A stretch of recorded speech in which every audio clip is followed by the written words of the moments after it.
Hi everyone, I am so excited today to be joined by Dr. Lizz Hill from Curtin University, who is the wonderful recipient of this year's DLD research grant. Congratulations, Lizz. Thanks so much, Sean. We're so excited and really grateful for the opportunity.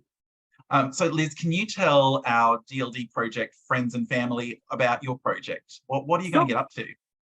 So like I said, we're really excited to have the opportunity to complete this project, which is in the area of mental health and DLD.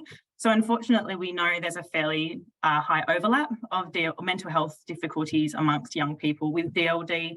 So things like higher rates of anxiety, depression, young people with language difficulties report that they're bullied more, they experience more academic difficulties and so on. So it's a really important area to focus on.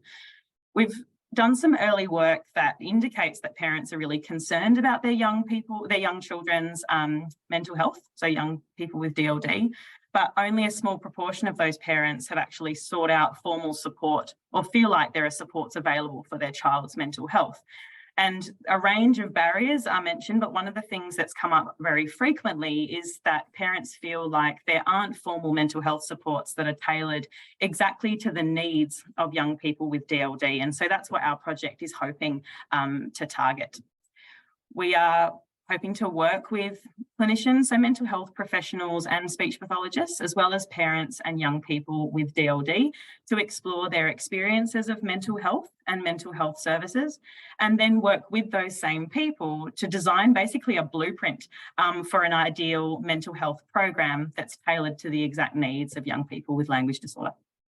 And I love the fact that you've got a really broad team that's going to be working on this research, which all have amazing experiences in supporting young people with DLD and the mental health space as well. So well done on curating that group of amazing researchers. Thank you. So yeah, I'm really excited to work with Associate Professor 𝗥𝗘𝗦𝗆𝗏, who's a psych and ed and dev psych background, Associate Professor Suze Leitao, who I'm sure we're all familiar with, Jenny Baker as a speech pathologist and Director of Fremantle Speech Pathology Services here in Perth in WA, Dr. Kate Tonta, who's a clin psych, and of course the wonderful 𝗥𝗘𝗦𝗏𝗏𝗏, who is the co-developer of DLD and me. So really excited to work with that group.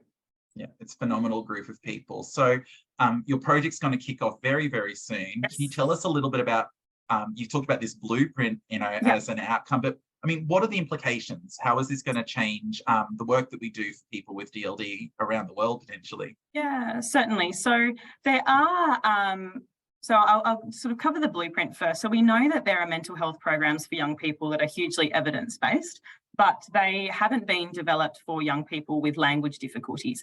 So when we're working with these young people with lived experience and their supporters, we want to make sure that we have this blueprint, this recipe that covers things like the design of the program, accessible content, the resources required, the format of the program to make sure it's tailored to their needs.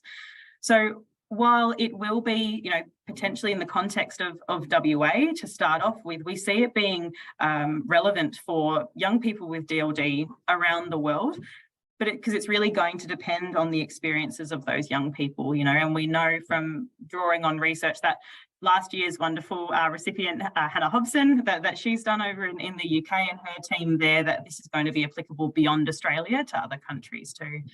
We're also quite excited about the potential for this project to inform other populations who experience low language proficiency. So because of developmental variability, but also limited exposure to language-rich environments, refugee or migrant young people, for instance. And so we do see this being specific to DLD, but also applicable beyond that.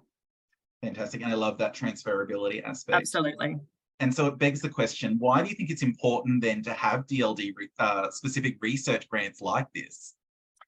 Because I will quote the statistics that we are all aware of, that DLD is the most common condition that you've never heard of. So I think, having these specific grants really highlights this population and privileges it in the funding. And we know that while there are things we can learn from other populations, other young people to inform this kinds of research, being able to fund projects that consult the lived experience specifically of people with DLD are critical, because we know their experiences are unique in a lot of ways. And unless we have funding that is specific to that, then we're not going to explore those or be able to explore them.